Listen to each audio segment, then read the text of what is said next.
Bentornati a tutti! Welcome back everyone and Happy New Year! Are you ready for a little bit of dark tourism? Over the holidays we paid a visit to the tomb, the childhood home, and museum dedicated to the Italian dictator and founder of fascism, Benito Mussolini. So why would we visit these places? Stay tuned to find out.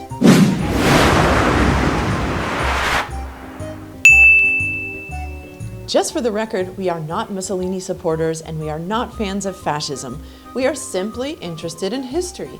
Good or bad, it's important to know about the history of the country you live in.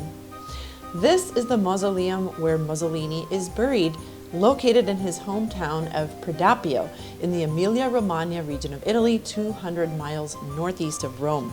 The tomb is open year-round from 8 to 4:30 and there's no admission price. Videos are not allowed inside, but here are a couple photos.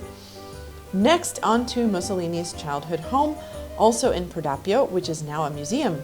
The bottom level showcases the history of Predappio, while the upper level showcases artifacts from Mussolini's life.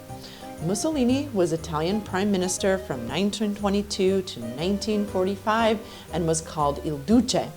This period in history is controversial and a sore spot for Italy. To begin with, fascists wanted to return Italy to Roman values and wanted to recreate Roman ideals in Italian society. Mussolini actually did many positive things for Italy, but the problem with fascism was that there was no tolerance for any opposition and dissidents were either imprisoned or killed.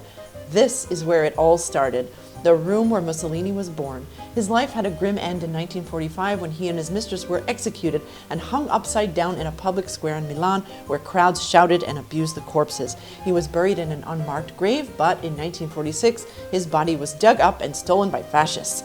It was recovered by authorities who hid the corpse for 11 years. Finally, in 1957, he was buried.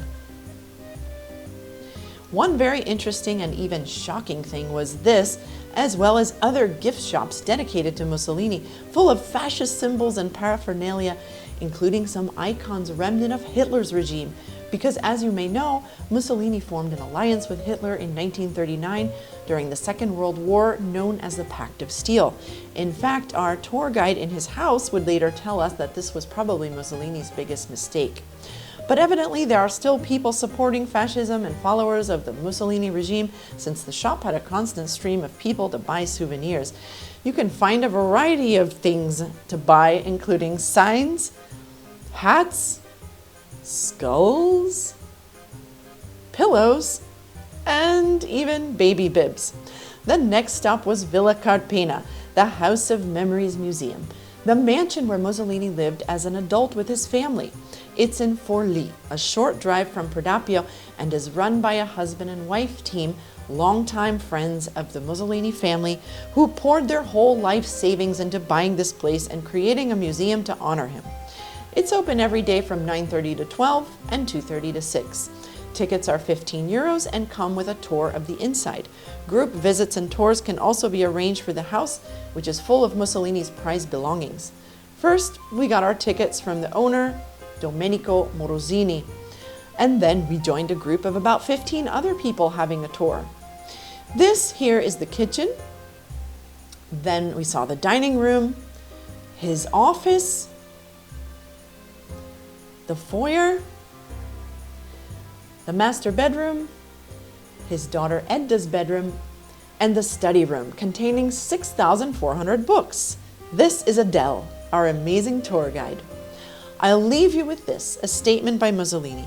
As I mentioned, it's always good to inform yourself about history and to know both sides of any story. Until next time, thank you for watching this short account of one piece of Italy's dark history. Bye for now.